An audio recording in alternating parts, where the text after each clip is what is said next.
চেহারাটা দেখতে ভালো, পোশাকটাও চমৎকার, অন্তরে তার কালি ভরা, কাজটা বড় কদাকার। ঠিক না? চেহারাটা দেখতে ভালো, পোশাকটাও চমৎকার, অন্তরে তার কালি ভরা, কাজটা বড় কদাকার। এই মানুষের ভিড়ে আজ আসল মানুষ নাই রে নাই, এই মানুষের ভিড়ে আজ আসল মানুষ নাই রে নাই। মানুষ দেখতে চলো এবার জাদুঘরে যাই সবাই। ঠিক না? শিক্ষার জোরে, ডিগ্রির ভারে, সাহেবের মাজা বাঁকা, মুচকি হেসে সব অফিসে নেয় যে ঘুষের টাকা।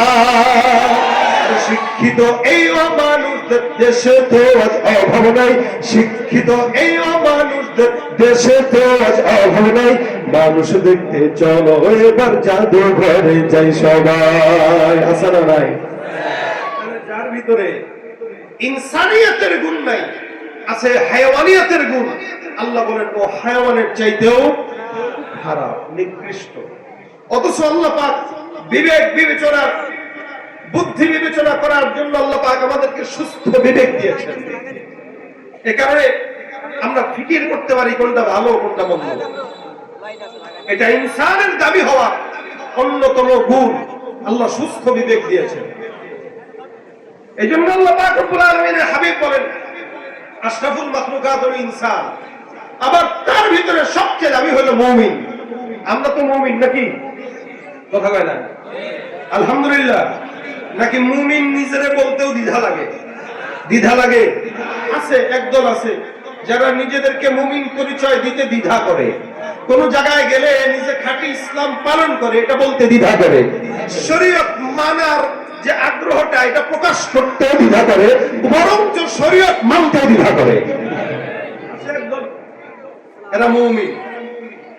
অথচ একটা ইমানদারের দাম আল্লাহ পাকের কাছে কত বেশি, কত বেশি। দেখেন নবী সাল্লাল্লাহু আলাইহি সাল্লাম কাবা ঘর তওয়াফ করে, একবার বাইতুল্লাহ।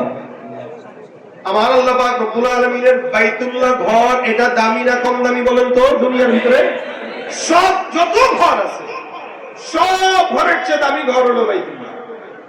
যার কারণে এই বাইতুল্লাহ নামাজ পড়লে এক রাকাত যদি কেউ করে তো 1 লক্ষ রাকাতের সওয়াব। সুবহানাল্লাহ। জানেন কি অবস্থা? 1 লক্ষ রাকাতের সওয়াব বাইতুল্লাহ নামাজ পড়লে। লেকিন বাইতুল্লাহ যদি কেউ গুনাহ করে তো একটা গুনাহে 1 লক্ষ গুনাহ হয় না। কিন্তু ইবাদত যে করবে, একটা ইবাদতে 1 লক্ষ ইবাদত, 1 রাকাত 1 লক্ষ রাকাত। সুবহানাল্লাহ। কত পৃথিবীর শ্রেষ্ঠ ঘর, সবচেয়ে আদিম ঘর, যে ঘর আদম পয়গম্বর প্রথম নির্মাণ করেন। এর আগে ফেরেশতারা বানায় রাখছিলেন, এরপরে ইব্রাহিম নবী, এরপরে আমাদের পয়গম্বর। এটা যুগে যুগে মানুষ সারা জিন্দেগি ভর প্রত্যেকটা সেকেন্ড এই ঘর তওয়াফ করে। প্রত্যেকটা সেকেন্ড, একটা সেকেন্ড খালি যায় না যে আল্লাহর ঘর ওই সময়টা তওয়াফের বাইরে আছে। আপনারা করোনার সময় দেখেছেন মানুষ যেতে পারে নাই তওয়াফ, মানুষ 2-1 জন করে, ওদিকে উপর দিয়া আল্লাহ পাখিদেরকে তওয়াফ করার জন্য পাঠিয়ে দিয়েছে। এটা আপনারা দেখেন নাই? Video footage. তওয়াফ করতেছে, পাখি তওয়াফ করতেছে। আবার এই বাইতুল্লাহ ঠিক বরাবর উপরে আরেকটা ঘর বাইতুল্লাহ আমর, ওখানে আল্লাহর ফেরেশতারা তওয়াফ করে। তো বাইতুল্লাহ শ্রেষ্ঠ ঘর, সর্বপ্রথম ঘর। এই ঘর যদি কেউ তওয়াফ করে তো আল্লাহর হাবিব সাল্লাল্লাহু আলাইহি সাল্লাম বলেন আল্লাহ পাক ওই বান্দাকে মায়ের কোল থেকে ভূমিষ্ঠ হওয়ার সময় যেমন নিষ্পাপ থাকে, এই ঘর তওয়াফ করার পরে আল্লাহ পাক তারে এমন নিষ্পাপ বানায় দেয়। করেছেন কেউ তওয়াফ? কারা কারা আল্লাহর ঘরে গিয়েছেন হাত উঠান। আল্লাহ তাদেরকে কবুল করো। আর যারা যায় নাই আল্লাহ তাদেরকে যাওয়ার তৌফিক দান করো। যারা গিয়েছে তাদেরকে বারবার যাওয়ার তৌফিক দান করো। যারা বলেন আমিন। একটু চেষ্টা করবেন, নিয়ত করবেন ভাই।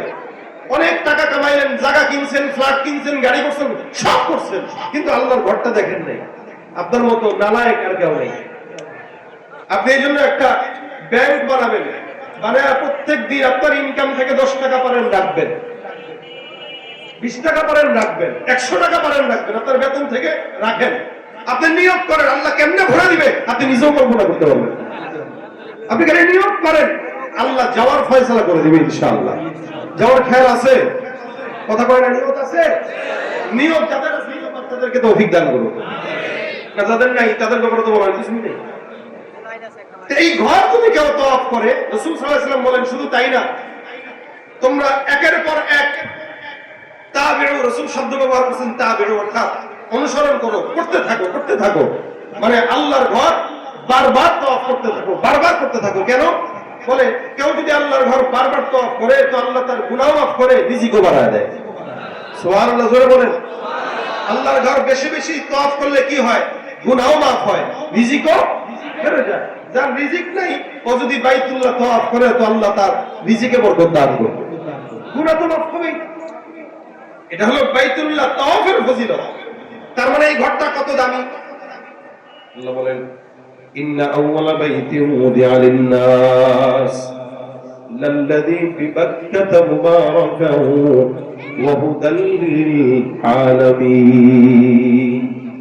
আমার আল্লাহ পাক রব্বুল আলামিন বলেন জমিনের মধ্যে সর্বপ্রথম ঘর বাইতুল্লাহ কাবা। এই কাবাটা এমন পবিত্র ঘর যেই ঘরে মান দাখালাহু কানা আমিনা। আল্লাহ পাক বলেন কোন মুমিন যদি এই বাইতুল্লাহর মধ্যে ঢুকে যত বড় অপরাধী হোক না কেন, আমি আল্লাহ পাক ওই বান্দাকে বাইতুল্লাহ ঢোকার সঙ্গে সঙ্গে সম্পূর্ণ একদম নিরাপদ বানায় দিলাম। এখানে ঢোকা মানে বান্দা নিরাপদ। ওই জায়গায় কোনো অপরাধীকে ধরা জায়েজ নাই, কোনো অপরাধীকে ওই জায়গায় শাস্তি দেওয়া জায়েজ নাই। ওখান থেকে বের করে তারপরে শাস্তি দেওয়ার নিজাম। আল্লাহ পাক এত দামি ঘর বানাইলেন। পয়গম্বর আরবি সাল্লাল্লাহু আলাইহি ওয়াসাল্লাম বাইতুল্লাহ তাওয়াফ করে, বারবার তাওয়াফ করে আর বাইতুল্লাহর দিকে তাকায়। আল্লাহ নবী বাইতুল্লাহর দিকে তাকায় তাকায় মনে মনে বলেন আর ডাক দিয়া বলেন, হে কাবা, তোমার ঘর, তুমি ঘরের দাম আল্লাহর দরবারে অনেক বেশি, তুমি বাইতুল্লাহর দাম আল্লাহর দরবারে অনেক বেশি।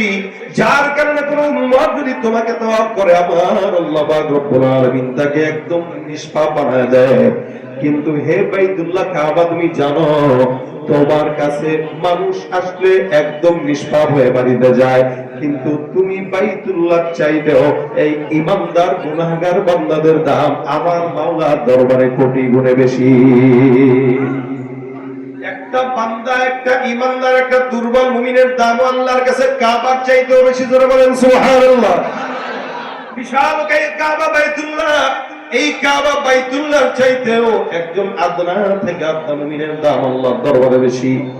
এই জন্য কোন ইমানদারকে অন্তরে কষ্ট দেওয়া বাইতুল্লাহ ভাঙার সমান অপরাধ। একটা মানুষের অন্তরে কষ্ট দেওয়া এটা অনেক অন্যায়, অনেক অন্যায়। কেমন অন্যায় বলে, বাইতুল্লাহ ভাঙলো যেরকম কষ্ট, যেরকম অন্যায় মুমিনের অন্তর ভাঙাও ওরকম অন্যায়। তার মানে ইমানদারের দাম কত বেশি। এই জন্যই তো আল্লাহ পাক রব্বুল আলামিন হক দিয়েছেন দুইটা। কয়টা হক? কয়টা হক? মানে কি অধিকার। হক হলো দুইটা। এক নম্বর হুকুকুল্লাহ, দুই নম্বর হুকুকুল ইবাদ। আল্লাহর হক, দুই নম্বরে বান্দার হক। আল্লাহ পাক রব্বুল আলামিনের হক হলো নামাজ পড়া, আল্লাহ পাকের হক হলো রোজা রাখা, আল্লাহ পাকের হক হলো সুন্দর মতো ইবাদত বন্দেগী করা, হজ করা। কোন বান্দা যখন আল্লাহর হক নষ্ট করে, অর্থাৎ নামাজ আদায় করে না, কোন বান্দা যখন আল্লাহর হক নষ্ট করে রোজা রাখে না, আমার মাওলায় যদি চায় ওই বান্দা এই সমস্ত অন্যায় করে আল্লাহর হক নষ্ট করার পরও আমার আল্লাহ চাইলে মাফ করতে পারে কি পারে না? আচ্ছা, অনেক বান্দা আছে, অনেক বান্দা যারা নামাজ পড়ে নাই, কিন্তু আল্লাহ পাক রব্বুল আলামিন তাকে মাফ করে দিয়েছে। আল্লাহ চাইলে এটা দিতে পারে কি পারে না বলেন? আপনি নামাজ পড়েন না, এটা আল্লাহর হক নষ্ট করছেন। এখন আল্লাহর কাছে যদি আপনি বুঝেন, আল্লাহ যদি আপনারা ক্ষমা করে, আমার কি বলার আছে? আপনি আমার 1 লক্ষ টাকা মারলেন, 1 লক্ষ টাকা মারলেন, আমি আপনারা মাফ করে দিলাম। এখন আরেকজনের কি বলার আছে বলেন? আমি মাফ করে দিছি, তো তোমার কি? আল্লাহ কয় ও নামাজ পড়ে নাই, আমি মাফ করে দিছি, তোমার সমস্যা কি? এটা আমার হক, আমি মাফ করে দিছি। এটা আল্লাহর হক, হুকুকুল্লাহ। দুই নম্বরে একটা হলো হুকুকুল ইবাদ। হুকুকুল ইবাদ হলো বান্দার হক। আল্লাহ পাক রব্বুল আলামিনের হক যখন নষ্ট করলেন, আল্লাহ পাক চাইলেই মাফ করতে পারে, কিন্তু কোন মুমিন যখন কোন বান্দার হক নষ্ট করে, আমার আল্লাহ পাক রব্বুল আলামিন ওই বান্দাকে কশিনকালেও কোনোদিন মাফ করে না। নাউযুবিল্লাহ মিন যালিক। হাত্তাকে নবী করিম সাল্লাল্লাহু আলাইহি ওয়াসাল্লাম বলেন, শাহাদাত বরণ যারা করে ভাই, শহীদদের ব্যাপারে আল্লাহ পাক বলেন এরা বিনা হিসাবে জান্নাতি, মরার সাথে সাথে জান্নাতি, এরা জীবন্ত, মরতে দেরি, শহীদদের জান্নাত যেতে দেরি হয় না। কিন্তু রাসূল সাল্লাল্লাহু আলাইহি ওয়াসাল্লাম বলেন শহীদদেরও, কোন শহীদ যদি কারো হক নষ্ট করে আল্লাহ তারে মাফ করবে না। নাউযুবিল্লাহ মিন যালিক। কত বড় কথা! কোন শহীদ যে আল্লাহর রাস্তায় শাহাদাত বরণ করেছে, সে যদি কোনো বান্দার হক নষ্ট করে যায়, ওই হকের জবাব দেওয়া পর্যন্ত সে জান্নাতে যেতে পারবে না। কত বড় কথা!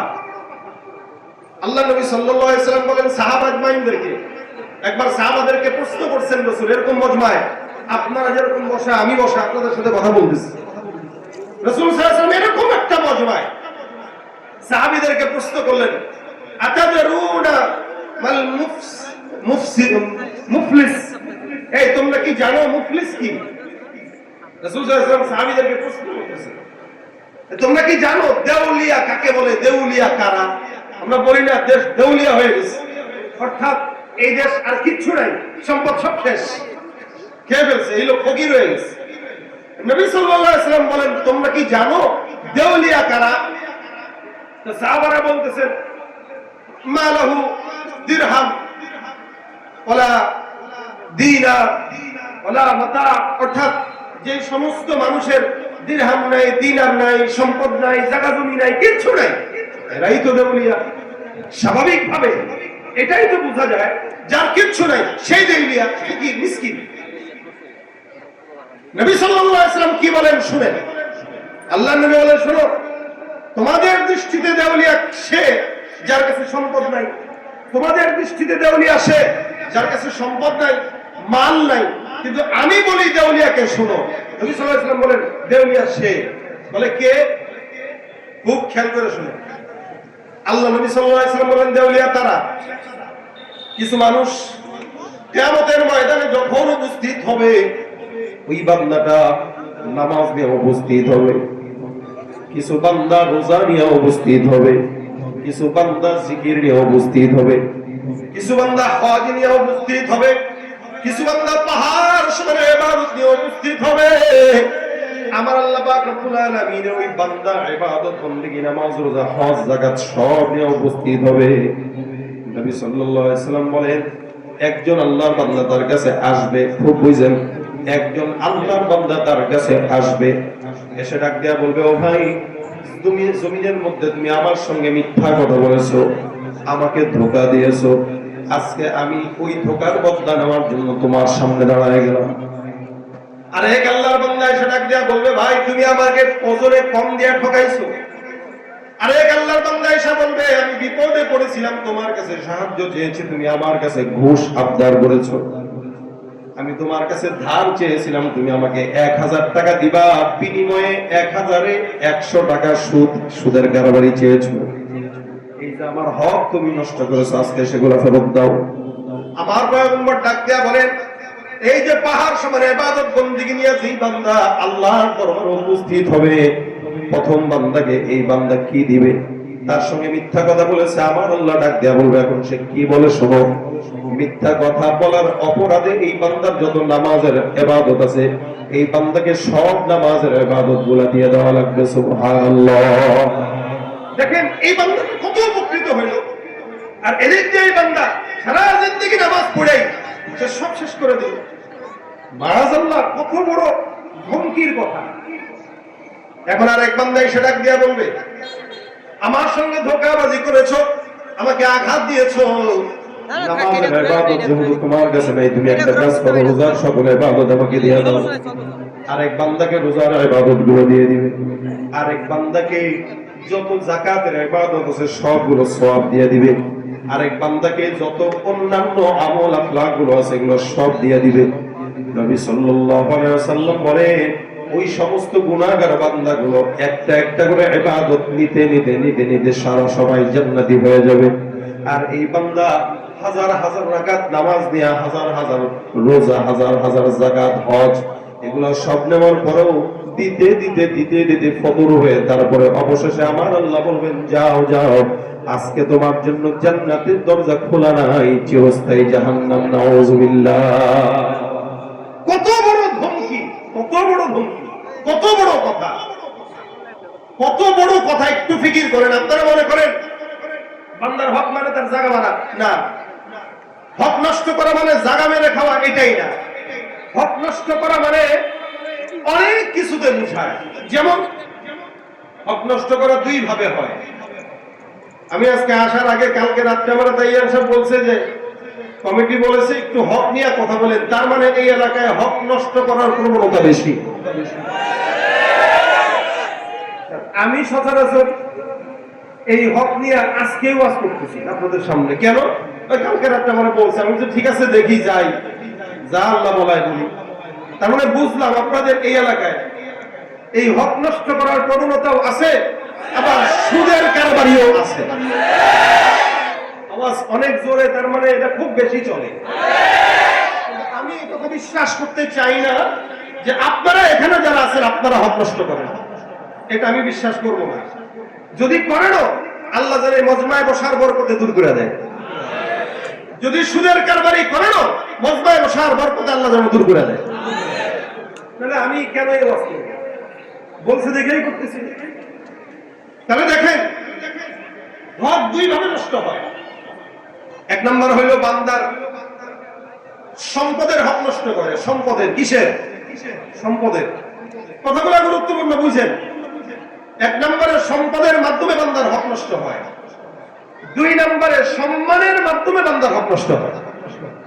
সম্পদ যেরকম কারো জায়গা মেরে খাইলেন, জায়গা মেরে খাইলেন। আমাদের দেশে আরে সুবহানাল্লাহ, কি বলবেন, ওই ক্ষেত জায়গা কিনছে। এখন একজন জায়গা কিনছে গ্রামে, থাকে হোমনায়, থাকে না, থাকে ঢাকায়, কিন্তু জায়গা কিনছে 3 শতক, যে গ্রামে একটু থাকুক। এখন যার পাশের জায়গা কিনছে, এবার তারা গ্রামে থাকে। এর যে পাওয়ার, এই পাওয়ারের ঠেলায় প্রতিনিয়ত যখনই ক্ষেত চাষ করে তখনই 1 ইঞ্চি করে করে ঢুকে আরেকটা জায়গা। আমি কি কথাটা বুঝাইতে পারলাম আপনাদেরকে? এটা বাস্তব না অবাস্তব? আমাদের গ্রামের বাড়িতে জায়গা আছে আল্লাহর রহমতে অনেক। তো এখন আমি বাড়ি যেহেতু আব্বা করছে, তা আমি একদিন হুট করে আব্বারা জিজ্ঞেস করলাম, বাবা বাড়ি করছেন জায়গায় এত ছাড়ছেন কি করব? জায়গা না ছাড়লে মামলা মোকদ্দমা কত ঝামেলা লাগে। কেন? তো হেরা খালি কিছুদিন পর 1 বিঘা করে আমাদের ভিতরে ঢুকায়। এজন্য চিন্তা করছে 2 হাত ছাড়ি, বা যতটুকু দরকার তুই নে। এই যে যতটুকু দরকার তুই নে, এই ছাড়ার প্রবণতা যার আছে কিয়ামতে সে অনেক সফল কাম। আর যে আরেকজনের জায়গায় 1 বিঘা 1 বিঘা করে ঢুকে এই 1 বিঘা করে নেওয়ার যে কি মজা, এটা আল্লাহ হারে হারে টের পাবে। এজন্য খালি মানুষের জায়গায় মারার ধান্দা করেন না। আমিন দিয়া মাপে, আমিন দিয়া আগেই 10,000 টাকা দিয়ে দিছে, ভাই একটু ঢুকাই দিও। কি আছে? আছে। এই যে সম্পদের মাধ্যমে বান্দার হক নষ্ট করা, সম্পদের মাধ্যমে। আরেকটা হইল ঘুষ খাওয়ার মাধ্যমে বান্দার হক নষ্ট করে, সুদ খাওয়ার মাধ্যমে বান্দার হক নষ্ট করে, ওজনে কম দেওয়ার মাধ্যমে বান্দার হক নষ্ট করে, আবার মিথ্যা কথা বলে ঠকানোর মাধ্যমে বান্দার হক নষ্ট করে। এগুলো হলো বান্দার সম্পদ কেন্দ্রিক হক নষ্ট করা। কাকা থাক, কাকা বসেন বসেন, মুরব্বী বসেন না, বসেন। এমন ভাবে লাগান যেন ওনাদের দেখতে কষ্ট না হয়। অনেকদিন পরে এরা ওলামা একরামদের আলোচনা পাইছে, তো ভিডিও করতেছে। আপনাদের একটু কষ্ট হইলেও শুনুন, কারণ আজকের এই মাহফিল কালকে আপনারা পাবেন। যখন দেখবেন যে আপনাদের এই বয়ানটা ইউটিউবে গেছে, হাজারো মানুষ দেখতেছে, আপনাদের কাছে ভালো লাগবে। ভালো লাগবে না? যে আমাদের এলাকার মাহফিলটা, এই মাহফিল আমি নিজে ছিলাম, ওখানে আবার কমেন্ট করবেন যে আমি নিজে বসে বাস শুনছি। তো সুতরাং একটু কষ্ট মেনে নেন। যারা দাঁড়িয়ে আছেন আপনারা একটু বসে যান। এখানে আসার সময় কতগুলো যুবক আবার আগায় নিয়ে আসলো। এনারা কোথায়? এনাদের দায়িত্ব হলো যারা দাঁড়ায় থাকবে তাদেরকে বসায় দেওয়া। এত সুন্দর আয়োজন করছে আলহামদুলিল্লাহ। যুবকরা প্রথম বার্ষিক ওয়াজ মাহফিলে অনুযায়ী আপনারা বলেন তো আয়োজন কি দুর্বল না সবল? আলহামদুলিল্লাহ। আমার কাছে তো, আমি তো মনে করছি মনে হয় অনেক বছরের ওয়াজ, তাকায় দেখলাম প্রথম বার্ষিক, তার মানে এরা ট্যালেন্ট এবং এরা যথেষ্ট যোগ্য। কারণ প্রথম বার্ষিক ওয়াজ মাহফিলে কেমন হয় জানেন? স্টেজ হয় 10 জন বসা যায় না, ফ্যান বক্তাই পায় না, ছোটা পাবে করি।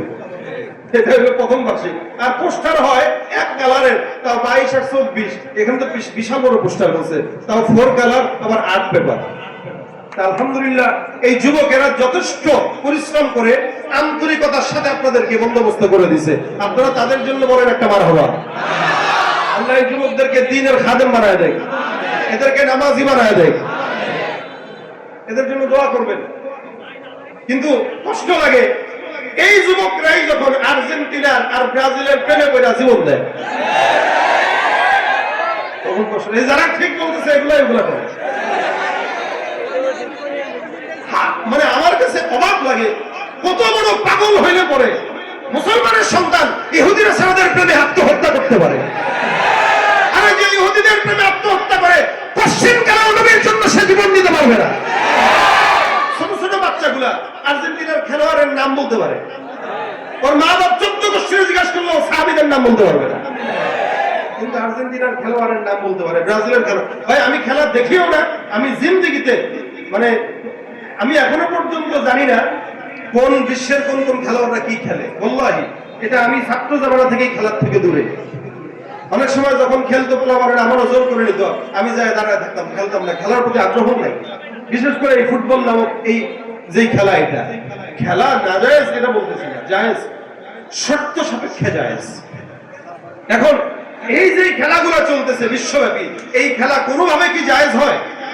আপনারাই জানেন, আপনারাই বলেন, কিন্তু আপনারাই আবার আর্জেন্টিনার ব্রাজিলের ইস্যুতে একজন একজনের বউরে পর্যন্ত তালাক দিয়ে দেয়। বুড়া করেছে যদি এ জিতে হারে তাহলে আমি বউরে তালাক দিব। আমি পরে চিন্তা করলাম এই সবার মনে হয় বউই নাই। আজই অবস্থা ভাই, আপনারা হাসলেও অন্তরে প্রচুর পরিমাণে ব্যথা পাই, প্রচুর পরিমাণে ব্যথা পাই যখন দেখি মুসলমানের সন্তানরা এত পরিমাণে ওলামা একরাম মসজিদে জুমার মেম্বারে বসে বসে সতর্ক করে, ভাই এগুলা যায়েন না, দেখেন না, খেলা দেখেন না। এরপরেও যখন দেখি যুবকেরাই খেলাকে কেন্দ্র করে শত্রুতা করে, খেলাকে কেন্দ্র করে টাকা জমায় জমায় 1.5 কিলোমিটার 5 কিলোমিটার যাবত পতাকা লাগায়, খেলা কেন্দ্র করে দলে দলে মারামারি লাগে, খেলা কেন্দ্র করে আত্মহত্যা করে, তখন মনে হয় এরা দাজ্জালের ফিতনা থেকে কিভাবে বাঁচবে, কিভাবে বাঁচবে এরা দাজ্জালের ফিতনা থেকে? বলে ভাইরা আমার, এই জন্য আপনি মানার আগে কোন খেলোয়াড়কে, কোন অভিনেতাকে, কোন সেলিব্রিটিকে মানার আগে আগে দেখবেন ওই সেলিব্রিটিকে আপনাকে জান্নাতের রাস্তায় রাখে কিনা। কথা বলেন না কেন? আপনি যাকে মানেন তাকে মানার আগে দেখবেন সেলিব্রিটি আপনাকে জান্নাতের পথে ডাকে কিনা, সেলিব্রিটি আপনাকে নামাজের দিকে ডাকে কিনা, সেলিব্রিটি আপনাকে হারাম থেকে বাঁচার জন্য ডাকে কিনা, সেলিব্রিটি আপনাকে জান্নাতের রাস্তায় নিতে পারবে কিনা।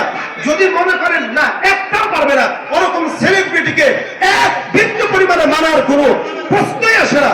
ওই সেলিব্রিটিকে লাঠি দিয়ে ফেলে দেওয়া ইমানের দাবি। আর যেই সেলিব্রিটি অথবা যেই মানুষ আপনাকে জান্নাতের রাস্তায় ডাকে, যে মানুষ আপনাকে দ্বীনের পথে ডাকে, যেই মানুষ আপনাকে আল্লাহর ঘরে ডাকে, অবশ্যই তাকেই মানা উচিত কি উচিত না। আল্লাহ আমাদেরকে বুঝার তৌফিক দান করে বলেন আমিন। এজন্য কোন খেলোয়াড়ের পক্ষে থেকে কোন মুসলমান জীবন দিতে পারে না, কোন খেলোয়াড়ের সাপোর্টার হয়ে কোন মুসলমান ঈমানকে দূর করতে পারে না। এজন্য এই খেলোয়াড়দের ফান্দে পড়ে আমরা আমাদের ঈমানকে নষ্ট করতে যেন না পারি, আল্লাহ সেই তৌফিক দান করে বলেন আমিন। যুবকগুলা আজকে মাহফিল করছে, এই যুবকগুলা আমি বিশ্বাস করি এরা যেন আর খেলার পিছনে না ছুটে, এরা যেন দ্বীনের পিছনে ছুটে। জোরে বলেন না, এরা যেন কিসের পিছনে ছুটে? দ্বীনের পিছনে ছুটে, দ্বীনের পিছনে, আল্লাহর রাস্তায়। আল্লাহর রাস্তায় আল্লাহ ছুটার জন্য আদেশ করেছেন। আল্লাহ আমাদের বুঝার তৌফিক দান করুন বলেন আমিন। যারা দেখেন হক নষ্ট হয় দুই ভাবে, কয় ভাবে বলেন? কয় ভাবে? 1 নম্বর হক নষ্ট হয় সম্পদের দিক থেকে, ওই যে বললাম ওজনে কম দিচ্ছেন সম্পদ নষ্ট হইল, এটা হক নষ্ট করা। 2 নম্বর ঘুষ খাইছেন, কেউ চাকরি নিতে গেছে, টেবিলের নিচ দিয়ে দাও 2 লাখ দাও, চায় না? আগে চাইছে, এখন চায় নাই, এখনো চাবে, ভবিষ্যতেও চাবে। যতদিন এমনি চলবে ততদিন এই ঘুষ চলবে, বন্ধ হবে না। আপনারা হয়তো এই জায়গায় ঠিক বলেন নাই, কারণ আপনারা দলীয় লোক অনেক আছেন, কিন্তু আমি দল মতের ঊর্ধ্বে কথা বলতেছি। আগেও বলেছি, এখনো বলবো, যতদিন পর্যন্ত ইসলামী আইন এদেশে না আসবে সুদ ঘুষ বন্ধ হবে না কিয়ামত পর্যন্ত। এটা চলবে, এটা বান্দার হক নষ্ট করা। সুদ চলবে কি চলবে না? কথা কয় না? চলবে কি চলবে না? চলবে যতদিন পর্যন্ত ইসলামী আইন না আসবে। এখন সুদ এর কারবারি করা বান্দার হক নষ্ট নাকি বান্দার হক আদায়? নষ্ট না? আপনার কাছে ঋণ, আপনি কারো কাছে ঋণ চাইলেন 10,000 টাকা, হ্যাঁ দেবো 10,000 টাকা, 1,100, আপনারা ক্ষতি করলো না? আপনার হক নষ্ট করলো না? এটা হলো সম্পদের দিক থেকে হক নষ্ট করা। আর সম্মানের দিক থেকে হক নষ্ট করা কি? সম্মানের দিক থেকে হক নষ্ট করা হইলো কিছু থেকে কিছু হইলে ফেসবুকে লেখালেখি আছে কিনা নাই? কম না বেশি? কিছু থেকে কিছু হইলে ফেসবুকে লেখালেখি, অমুকে এই করছে, তমুকে এই করছে, এটা হইলো বান্দার সম্মান নষ্ট করা। এই বান্দা কিয়ামতের ময়দানে আল্লাহর সামনে দাঁড়ায় যাবে। তারা বলবে, আল্লাহ, ও জমিনে আমার নিরপরাধ থাকা অবস্থাতেও আমাকে নিয়ে ফেসবুকে লেখালেখি করছে, মানুষের সামনে আমার সম্মান নষ্ট করছে, আজকে আমাকে এর বিচার করতে দেন। আল্লাহ বলে, তুমি কি চাও? আল্লাহ তার আমলগুলো আমারে দাও। আল্লাহ বলবে, এই দিয়ে দে, দিয়ে দে। কিসের আমল দেবো? আল্লাহ নাই তো, নামাজেরটা তো দিয়েই দিলাম। আল্লাহ বলবে, এখন রোজারটা তো আছে, রোজার গুলা দিয়ে দে। এই বান্দাকে রোজার সমস্ত আমলগুলো দিয়ে দেওয়া হবে। ওই যে সম্মান নষ্ট করছে, এলাকার ভিতরে মিথ্যা কুৎসা রটনা করছে, গোপনে নিন্দা করেছে, প্রকাশ্যে নিন্দা করেছে। এজন্য আল্লাহ বলেন, ওয়াইলুল লিকুল্লি হুমাযাতিল লুমাযা, প্রকাশ্যে এবং অপ্রকাশ্যে নিন্দা যারা করে তাদের ধ্বংস। আল্লাহ পাক রব্বুল আলামিন বলেন, এগুলো সব হলো ধ্বংসের জন্য বদদুয়া করেছেন। সম্মানের নষ্ট যারা করে, একজন আরেকজনের মান সম্মান নষ্ট করে, আল্লাহ পাক এই সমস্ত বান্দাদের হক নষ্ট করার কারণে কিয়ামতের ময়দানে বাকরাও করবে। অথচ সাহাবা আজমাইনদের জামানায়, আমাদের পূর্বপুরুষদের জামানায় একজন আরেকজনের হকের ব্যাপারে কত একদম সিরিয়াস ব্যাপারে ছিলেন। পয়গম্বর নবী সাল্লাল্লাহু আলাইহি ওয়াসাল্লাম হাদিসের মধ্যে বর্ণনা করেন, নবী সাল্লাল্লাহু আলাইহি ওয়াসাল্লাম বলেন, এক জামানায় একজন আল্লাহর বান্দা আরেকজনের কাছ থেকে জমি